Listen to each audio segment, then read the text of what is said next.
പുതിയ മാസത്തിലേക്ക് കടന്നു വന്ന എല്ലാവരെയും കർത്താവായ യേശു സകല കൃപകൾ കൊണ്ടും അനുഗ്രഹിക്കട്ടെ എന്ന് ഞാൻ പ്രാർത്ഥിക്കുന്നു, ആശംസിക്കുന്നു. ഫെബ്രുവരി മാസം ആദ്യ ദിവസത്തിൽ നമ്മളെത്തി. 2025 ഓരോ മാസങ്ങളും നമ്മുടെ ജീവിതത്തിൽ വളരെ സ്പെഷ്യലാണ്. ഓരോ ദിവസവും ഓരോ മണിക്കൂറും ഒന്നുപോലും വേസ്റ്റായി പോകാൻ നമ്മൾ അനുവദിക്കരുത്. ഒന്നുകൂടി പറഞ്ഞാൽ, വെറുതെ പാഴായി പോകുന്ന വെള്ളത്തെ തടഞ്ഞു നിർത്തി അതിൽ നിന്നാണ് ഇലക്ട്രിസിറ്റി ഉണ്ടാക്കുന്നത്. ഇതുപോലെ വെറുതെ പാഴായി പോകുന്ന ഓരോ മണിക്കൂറിനെയും തടഞ്ഞു നിർത്തി പ്രാർത്ഥിച്ചും ധ്യാനിച്ചും ഉപവസിച്ചും അതിൽ നിന്ന് നമ്മൾ ശക്തിയെ പ്രാപിച്ച് മലകളെ നീക്കണം, പ്രതിബന്ധങ്ങളെ തകർത്ത് കളയണം. എല്ലാ വിശ്വാസികളും പാഴായി പോകുന്ന സമയങ്ങളെ മുഴുവനും പിടിച്ചു നിർത്തണം.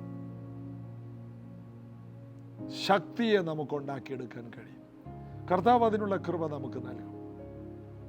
ഉൽപ്പത്തി പുസ്തകം 8-ാം അധ്യായം 14-ാം വാക്യം എങ്ങനെയാണ്? 2-ാം മാസം 27-ാം തീയതി ഭൂമി ഉണങ്ങിയിരുന്നു. നോഹയുടെ കാലത്ത് 2-ാം മാസം ഒരു ഉണങ്ങിയ അനുഭവം. എന്താണ്? ഭൂമി മുഴുവനും വെള്ളമാണ്, ഭൂമി മുഴുവനും ശവങ്ങളാണ്, ഭൂമി മുഴുവനും നാശമാണ്.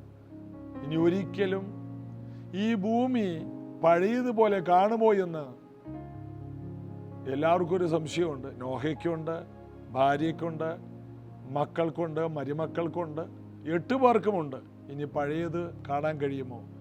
എന്നാൽ 2-ാം മാസം പ്രതീക്ഷയ്ക്ക് വക ഉണ്ടാകുകയാണ്. ഇതുപോലെ ഞാൻ നിങ്ങളോടൊരു പ്രവചനമായി പറയുന്നു. ഈ വർഷത്തെ 2-ാം മാസം ചില ന്യായവിധികളുടെ വെള്ളം മാറിയിട്ട് ചില ഉണങ്ങിയ നിലങ്ങൾ, ആടുന്ന പെട്ടകത്തെ ഉറപ്പിക്കുന്ന ചില ഉണങ്ങിയ സമതലങ്ങളെ ദൈവം ഒരുക്കും. അതിൻ്റെ അർത്ഥം നിങ്ങളെ ഉറപ്പിക്കാൻ പോവുകയാണ്. യഹോവയുടെ ദാസനായ നോഹ പണിത പെട്ടകം അരാറാത്ത് പർവ്വതത്തിൽ ഉറച്ചതുപോലെ ചില ഉയർന്ന അനുഭവങ്ങളിൽ ദൈവം നിങ്ങളെ ഉറപ്പിക്കും, ഉയർന്ന തലങ്ങളിൽ ഉറപ്പിക്കും. ഇതെല്ലാം ഈ മാസം കാണും. വിശ്വസിക്കുക. ചേർന്ന് പാടി നമുക്ക് യേശുവിനെ ആരാധിക്കാം.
Justice and praise become my embrace, to love you from the inside out.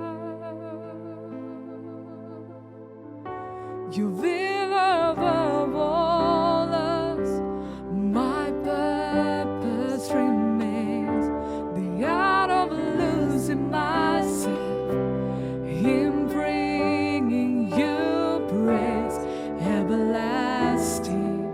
Your light will shine and all hell's fates never ending. Your glory goes beyond all faith. Yeah, my heart and my soul, Lord, I give you control. Consume me from the inside out, Lord.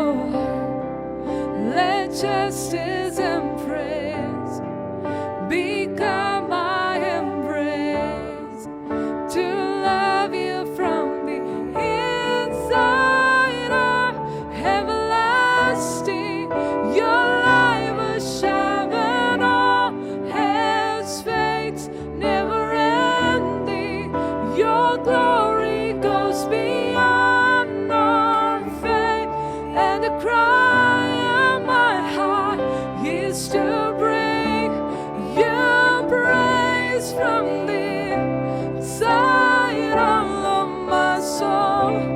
Cries out everlasting, your light will shine and always fades, never ending. Your glory goes beyond on faith. And the cry of my heart is to bring your praise from the inside of my soul. Cries out, Lord. ഒത്തിരി സന്തോഷമുണ്ട്. കഴിഞ്ഞ വർഷങ്ങളിലും കഴിഞ്ഞ മാസം ഒക്കെയും ദൈവവചനം ധ്യാനിപ്പാൻ നമുക്ക് കഴിഞ്ഞു. ജീസസ് എവരിഡേ ശ്രദ്ധിക്കുന്ന എല്ലാ പ്രിയപ്പെട്ടവരും ഞങ്ങളുടെ ഏറ്റവും പ്രിയപ്പെട്ട കുടുംബാംഗങ്ങളാണ്. നമ്മുടെ ഒരു വീടാണ്. യേശു ക്രിസ്തുവിൻ്റെ സഭ നമ്മുടെ തറവാടാണ്. നമ്മുടെ ഒരു അപ്പൻ്റെ മക്കളാണ്. ദൈവത്തിന് മാത്രം കൊച്ചുമക്കളില്ല.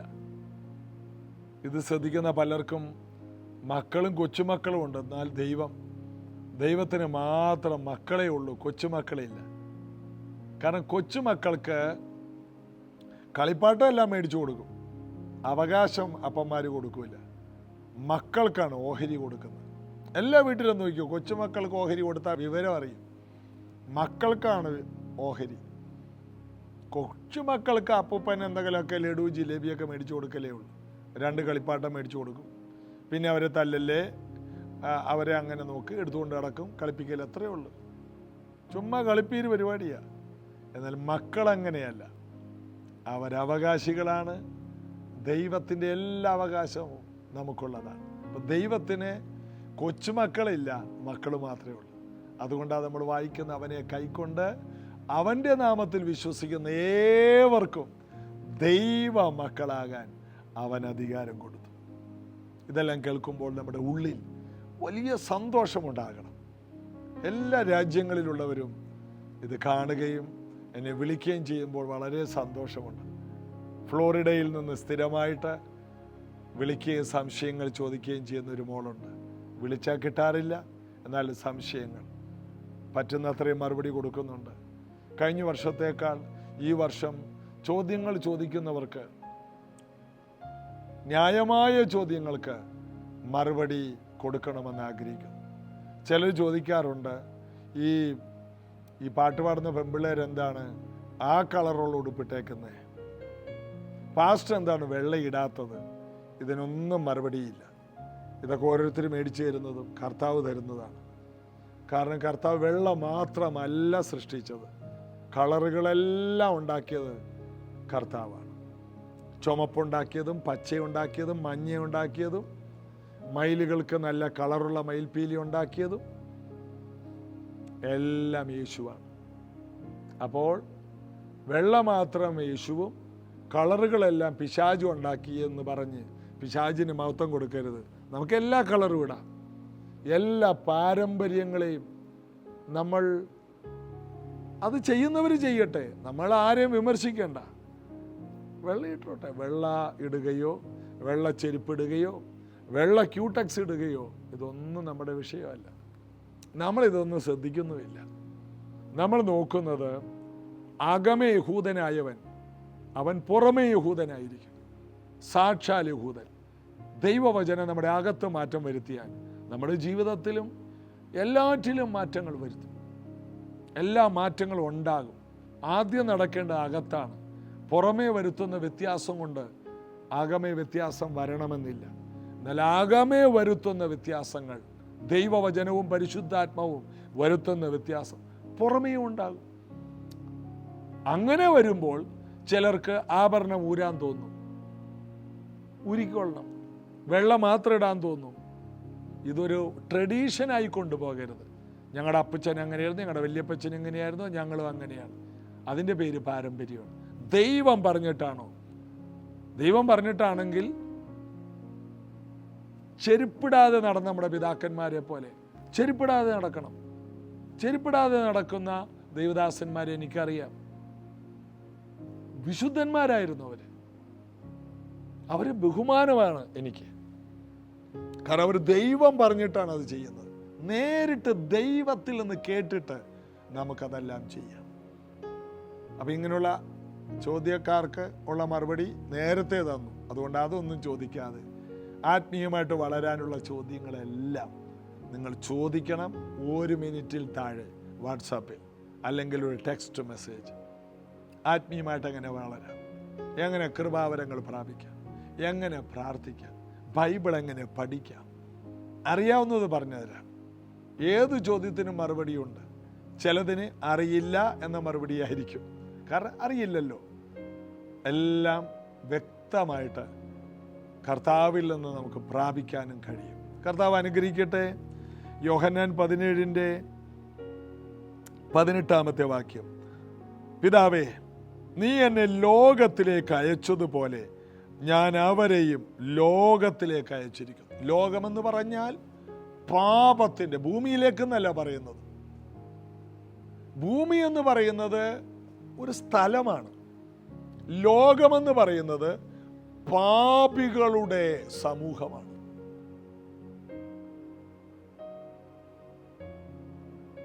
ഒരു കൊടുങ്കാട്ടിൽ പോയാലും പേടിക്കണ്ട.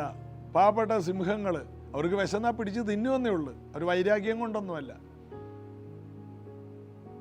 അത് ലോകമല്ല. കാട്ടിലെ മൃഗങ്ങളൊന്നും ലോകമല്ല.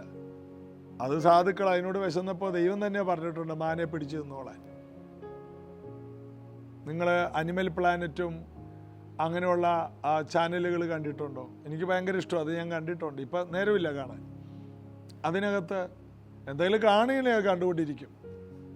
സിംഹം ഇരപിടിച്ച് കുടുംബമായിട്ട് അതിനെ കഴിച്ചു കഴിഞ്ഞാൽ പിന്നെ അതിൻ്റെ തൊട്ട് മുമ്പിൽ കൂടി ഈ ആടുകൾ പോയാലും അവരെഴുന്നേക്കൊന്നുമില്ല. അവർക്ക് വിശക്കുമ്പോൾ മാത്രം. എനിക്ക് തോന്നുന്നു ആഴ്ചയിൽ 1-2 പ്രാവശ്യം. ബാക്കിയുള്ള ദിവസമൊക്കെ ഫാസ്റ്റിങ്ങും ഒക്കെ ആയിട്ട് അവർ ജീവിക്കുന്നത്. അവർക്ക് വിശക്കുമ്പോൾ മാത്രമേ എഴുന്നേക്കുള്ളൂ. കഴിക്കുമ്പോൾ നന്നായിട്ട് കഴിക്കും. പിന്നെ നമ്മൾ കണ്ടിട്ടില്ല, അവരുടെ മുമ്പിൽ നിന്നുകൊണ്ടാണ് ഈ മൃഗങ്ങളെല്ലാം, മാനും മ്ലാവും കാട്ടാടും ഇതെല്ലാം പുല്ല് തിന്നുന്നത്. ഇവരാരും ഓടിപ്പോകുന്നില്ല. അപ്പം അവർക്കെല്ലാം വിശക്കുമ്പോഴാണ് മനുഷ്യനെ പോലെ കാണുന്നവനെയെല്ലാം കുത്തിക്കൊല്ലുകയും വിഷം കൊടുത്ത് കൊല്ലുകയും ചെയ്യുന്ന കഠിന മൃഗങ്ങൾ കാട്ടിലില്ല. അപ്പം കഠിന മൃഗങ്ങളുള്ളതിനെ പറയുന്നതാണ് ലോകം.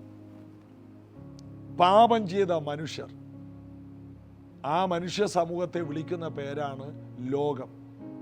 മൃഗങ്ങളുള്ളതെല്ലാം ഭൂമിയിലാണ്. മത്സ്യങ്ങൾ സമുദ്രത്തിലാണ്. എന്നാൽ പാപികൾ ലോകത്തിലാണ്. അതുകൊണ്ടാണ് പറയുന്നത്, ലോകമോ അതിൻ്റെ മോഹമോ ഒഴിഞ്ഞു പോകും, ദൈവേഷ്ടം ചെയ്യുന്നവൻ എന്നേക്കും നിലനിൽക്കും. ലോകത്തിനൊരു മോഹമുണ്ട്. യാക്കോബ് പറയുന്നു, മോഹം ഗർഭം ധരിച്ച് പാപത്തെ പ്രസവിക്കുന്നു, പാപം മുഴുത്തിട്ട് മരണത്തെ പെറുന്നു. ലോകത്തിനൊരു മോഹമുണ്ട്. അത് വളരും, അത് പാപമാകും, പിന്നെ അത് മരണമാകും, ഒടുവിൽ നരകമാകും. എന്നാൽ ദൈവം നമുക്ക് തരുന്നത് ആഗ്രഹങ്ങളാണ്.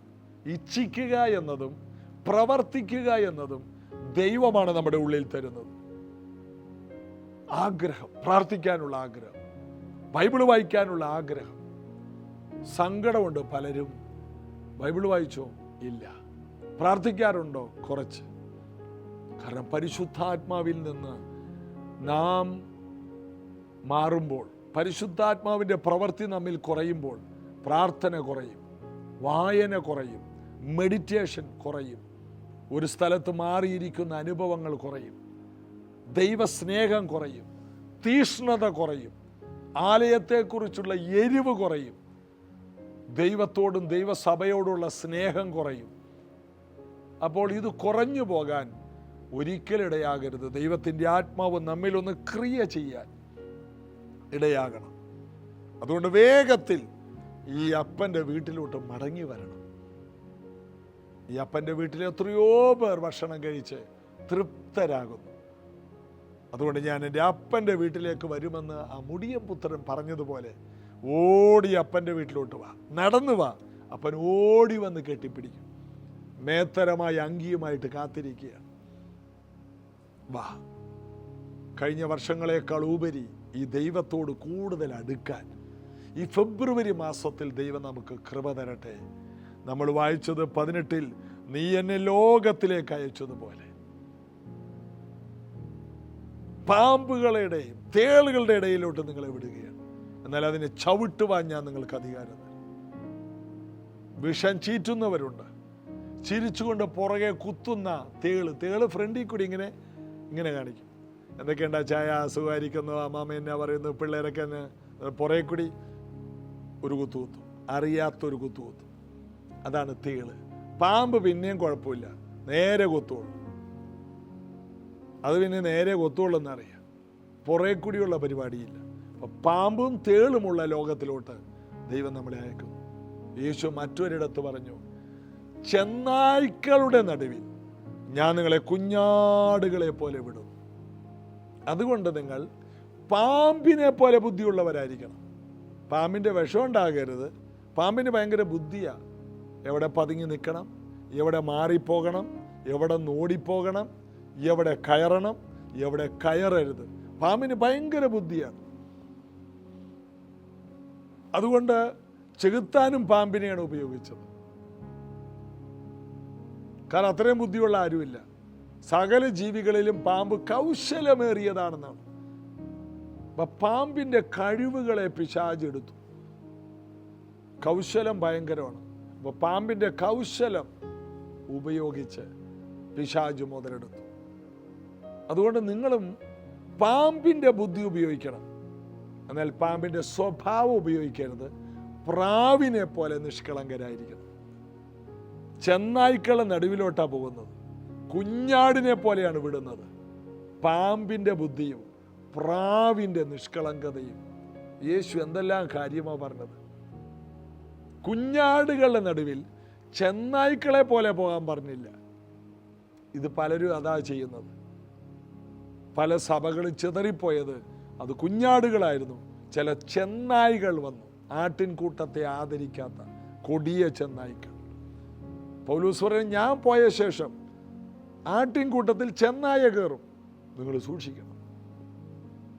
വാണിംഗ് കൊടുത്തു. ചെന്നായ്ക്കളുടെ നടുവിൽ കുഞ്ഞാടിനെ പോലെ പോകണം. പേടിക്കണ്ട.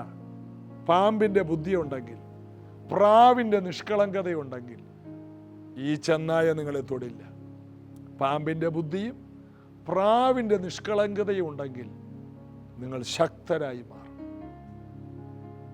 അപ്പോൾ അതിൽ നിന്ന് മനസ്സിലാക്കുന്നത്, എവിടെ പോകണം, എങ്ങനെ പോകണം, എന്തെടുക്കണം, എന്തെടുക്കണം, എന്തെടുക്കരുത്.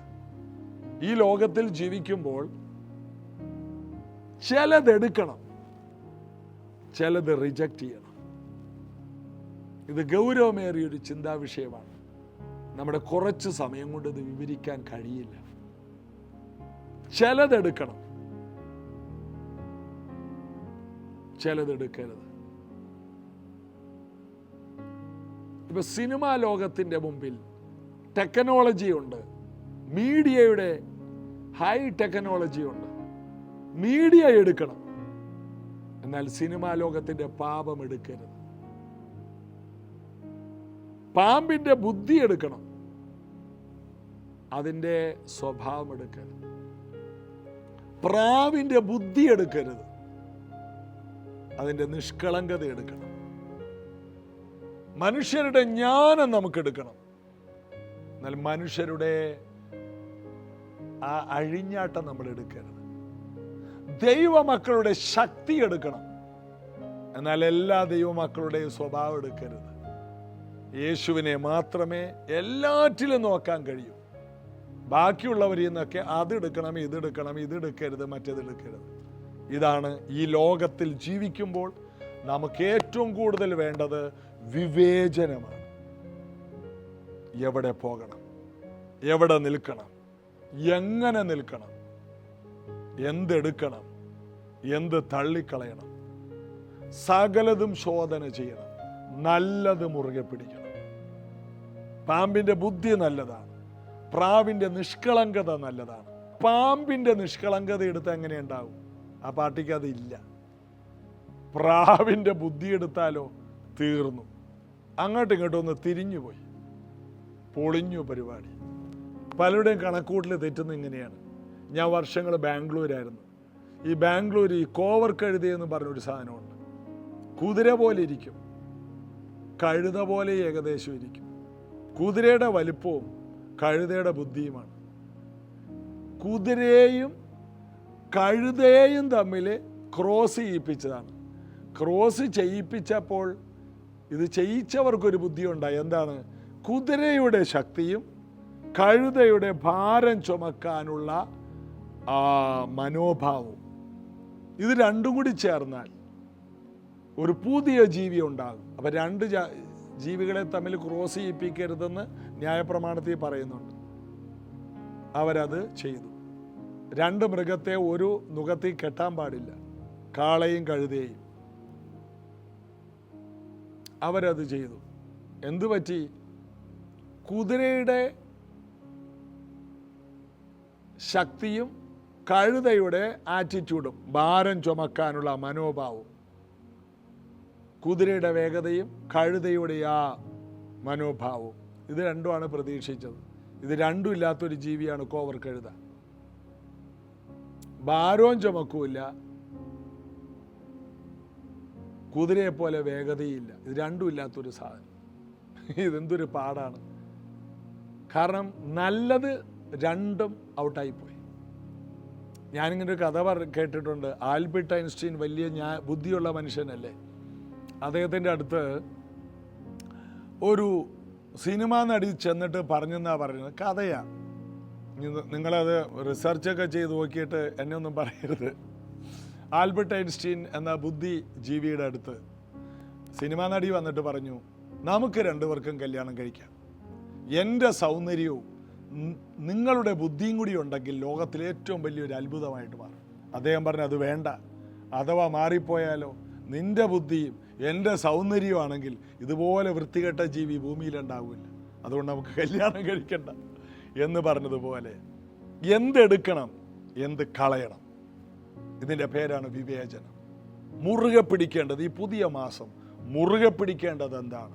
കർത്താവ് അതിനുള്ള കൃപ തരട്ടെ. ഞാൻ വിശ്വസിക്കുന്നു ഇത് ഒത്തിരി പേരോടുള്ള വിവേചനമായ വാക്കുകളാണ്. അത് മനസ്സിലാക്കുന്നവർക്ക്, അതിൻ്റെ ആവശ്യകതയുള്ളവർക്ക് ഇത് ഫലം കായ്ക്കും. ഒരു വീട്ടിൽ എങ്ങനെയായിരിക്കണം, ജോലിയിൽ എങ്ങനെയായിരിക്കണം, ബിസിനസ്സിൽ എങ്ങനെയായിരിക്കണം, മറ്റുള്ളവരോട് എങ്ങനെയായിരിക്കണം, പെൺകുട്ടികളുടെ ഇടയിൽ ആൺകുട്ടികൾ എങ്ങനെയായിരിക്കണം, ആൺകുട്ടികളുടെ ഇടയിൽ പെൺകുട്ടികൾ എങ്ങനെയായിരിക്കണം, ഇതൊന്നും ക്ലാസ് എടുക്കാൻ ആരുമില്ല. ഇതിനെല്ലാം കൃപ കൂടെയിരിക്കും. ജ്ഞാനം ദൈവം കർത്താവ് അയക്കുന്നെങ്കിൽ അതെല്ലാം നമുക്ക് മനസ്സിലാവും. ദൈവവചനം വായിക്കുക. ദൈവവചനം വായിക്കുന്ന ഒരാളും ഒരിക്കലും ഇടറിപ്പോകില്ല. പ്രാർത്ഥിക്കാം. ഈ പുതിയ മാസം നിങ്ങൾ തൊടുന്നതെല്ലാം സക്സസ് ആയിരിക്കും. ഏത് ദുഷ്ടലോകത്തിലും ഏത് ഇരുട്ടുള്ളിടത്തും നിങ്ങൾ പ്രകാശിക്കും. കാരണം കർത്താവാണ് അയക്കുന്നത്. ഞാൻ നിങ്ങളെ അയക്കുന്നു. ആ കർത്താവാണ് നമ്മളെ തിരഞ്ഞെടുത്തത്. പ്രാർത്ഥിക്കാം. യേശുവേ, ഈ ഫെബ്രുവരി മാസം ഈ മക്കൾ പോകുന്ന ഈ ലോകത്തിൽ പാപികളുടെ നടുവിൽ ഞങ്ങൾക്ക് ജീവിക്കേണ്ടി വരും. ഞങ്ങളെ ഇപ്പോൾ ലോകത്തിൽ നിന്ന് അങ്ങ് എടുക്കുന്നില്ല. ഈ ലോകത്തിൽ ജീവിക്കാതെ കഴിയില്ല. കറയില്ലാത്തൊരു മണവാട്ടിയായിട്ട് ഈ ലോകത്തിലായിരിക്കുമ്പോൾ, പാപമില്ലാത്ത വിശുദ്ധമായ ജീവിതം നയിക്കുമ്പോൾ, അങ്ങയുടെ വരവിന് വേണ്ടി ഒരുക്കപ്പെട്ട ഈ തിരുസഭ ജ്ഞാനവും വിവേകത്തോടെ നിന്ന് ജാതികളോട് ഇടകലരാതെ ദൈവത്തിന് വേണ്ടി വേർതിരിക്കപ്പെട്ട വിശുദ്ധിയിൽ ദാനിയേൽ തന്നെത്താൻ സൂക്ഷിച്ചതുപോലെ ആ എബ്രായ ബാലകന്മാർ അവർ പാപത്തിലേക്ക് പോകാതെ അവരെ തന്നെ സംരക്ഷിച്ചത്, ജോസഫ് തന്നെത്താൻ സൂക്ഷിച്ച് അതിൻ്റെ പിന്നത്തേതിൽ വന്ന എല്ലാ ശിക്ഷകളും അനുഭവിച്ചതുപോലെ, അതിനെ തുടർന്നുണ്ടായ അനുഗ്രഹങ്ങൾ പ്രാപിച്ചതുപോലെ ജ്ഞാനവും വിവേകവുമുള്ള ഹൃദയം ഇത് കേൾക്കുന്ന എല്ലാവർക്കും ഉണ്ടാകട്ടെ. ജീസസ് എവരിഡേ കാണുന്ന എല്ലാവരെയും അനുഗ്രഹിക്കുന്നു. ഈ മക്കൾ സൗഖ്യം പ്രാപിക്കട്ടെ. യേശുവിൻ്റെ അടിപ്പിണരാലുള്ള സൗഖ്യം ഈ ശരീരങ്ങളിലുണ്ടാകും.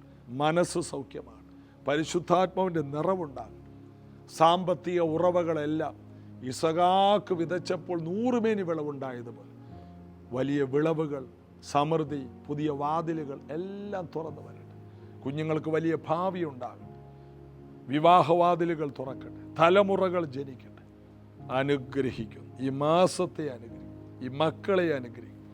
യേശുവിൻ നാമത്തിൽ ആമേൻ. യേശു കർത്താവിൻ്റെ കൃപ നിങ്ങളോട് കൂടി ഇരിക്കട്ടെ.